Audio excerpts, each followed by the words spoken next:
Sports authority of ഇന്ത്യയുടെ കൊല്ലം ഹോസ്റ്റലിൽ 2 വിദ്യാർത്ഥിനികൾ ജീവനൊടുക്കിയ സംഭവത്തിൽ ആരോപണവുമായി ബന്ധുക്കൾ. സായി സെന്ററിൽ നിൽക്കാൻ കഴിയുന്നില്ല എന്ന് മകൾ നിരന്തരം പറയുമായിരുന്നുവെന്ന് സാന്ദ്രയുടെ കുടുംബാംഗങ്ങൾ പറയുന്നു. ഇരുവരുടെയും ആത്മഹത്യാക്കുറിപ്പിൽ ഒരേ കൈയക്ഷരമാണെന്നും ബന്ധുക്കൾ ആരോപിച്ചു. ആദ്യം പ്രതികരണത്തിലേക്ക്. ഫോണ് വാങ്ങി വിളിച്ച് നല്ലൊരു വിഷമമുണ്ട് കുട്ടിക്ക്, എന്താണെന്ന് അറിയില്ല. അതവനെ നോക്കണം എന്ന് പറഞ്ഞിട്ടാണ് ലെറ്ററിലുള്ളതല്ല. ഞാൻ ഒരു തെറ്റ് ചെയ്യണം അമ്മ, അച്ഛനും അമ്മയും ക്ഷമിക്കണം എന്ന് പറഞ്ഞിട്ട് കാനിയനെ നോക്കണം എന്ന് പറഞ്ഞ് ലെറ്റർ എഴുതി വെച്ചിണെന്ന് പറഞ്ഞ് എൻ്റെ കുട്ടി അങ്ങനെ ചെയ്യൂല. കോഴിക്കോട് നിന്ന് നിഖിൽ പ്രമേശാണ് ഈ വാർത്തയുടെ വിവരങ്ങൾ നൽകാൻ ചേരുന്നത്. നിഖിൽ, 2 വിദ്യാർത്ഥിനികളുടെ ആത്മഹത്യ, അവരുടെ ആത്മഹത്യാക്കുറിപ്പിൽ ഒരേ കൈയക്ഷരം തുടങ്ങിയ ആരോപണങ്ങളാണ് വരുന്നത്.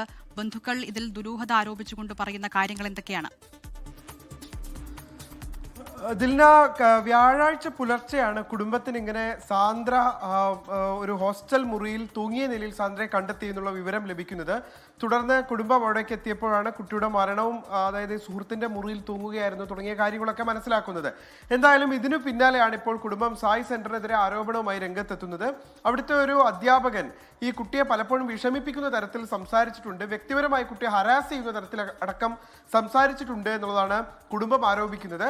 ഈ മരിക്കുന്നതിന് തൊട്ട് തലേ ദിവസം ഈ കുട്ടി വിളിച്ചപ്പോഴും ചെറിയ പ്രയാസം ആ കുട്ടിക്ക് ഉണ്ടായിരുന്നു, അതായത് ചെറിയ രീതിയിലുള്ള മനോവിഷമം ഉണ്ടായിരുന്നു. അതിലേക്ക് കുട്ടിയെ നയിച്ചത് ഒരുപക്ഷെ ഈ അധ്യാപകനായിരിക്കാം എന്നാണ് കുടുംബം പറയുന്നത്. എന്ന് മാത്രമല്ല, അവിടുത്തെ ഒരു വാർഡനെ വിളിക്കരുത് എന്ന്, നേരത്തെ ഉണ്ടായിരുന്ന ഒരു വാർഡനെ വിളിക്കരുത് എന്ന് ഈ കുട്ടി തൻ്റെ മാതാവിനോട് പറഞ്ഞിരുന്നു. താൻ ഇനി വീട്ടിൽ നിന്ന് ആരെങ്കിലും ആ വാർഡനെ വിളിക്കുകയാണെങ്കിൽ തന്നെ ഇവിടെ നിന്ന് പുറത്താക്കുമെന്ന് ഭീഷണിപ്പെടുത്തിയിരുന്നു എന്നും ഈ പെൺകുട്ടി പറയുകയുണ്ടായി. എന്തായാലും ഈ സംഭവവുമായി ബന്ധപ്പെട്ട് കുടുംബം ഇപ്പോൾ പരാതി നൽകിയിട്ടുണ്ട്, നിയമ നടപടികളുമായി മുന്നോട്ട് പോവുകയാണ്.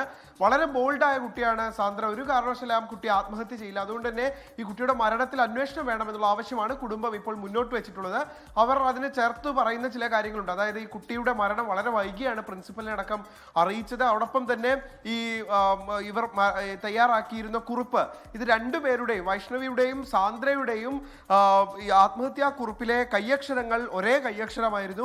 അപ്പൊ ഇതൊക്കെ എങ്ങനെ വന്നു? അതുമാത്രമല്ല, ഈ ഒപ്പം മരിച്ച കുട്ടിയെ അത്ര അടുത്ത പരിചയം സാന്ദ്രയ്ക്ക് ഉണ്ടായിരുന്നില്ല. പിന്നെ എങ്ങനെയാണ് ആ കുട്ടിയുടെ റൂമിൽ പോയി അവിടെ വെച്ച് തൂങ്ങുക തുടങ്ങിയ ചോദ്യങ്ങളൊക്കെയാണ് കുടുംബം ചോദിക്കുന്നത്.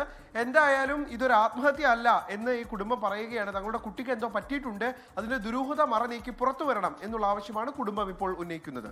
ലോകത്തെവിടെയായാലും ഏത് സമയത്തും 24 വാർത്തകളും ഓഗ്മെന്റഡ് റിയാലിറ്റി പാക്കേജുകളും എക്സ്പ്ലെയിനറുകളും വിശദമായി കാണാൻ ഞങ്ങളുടെ യൂട്യൂബ് ചാനൽ നിങ്ങൾക്ക് സബ്സ്ക്രൈബ് ചെയ്യാം.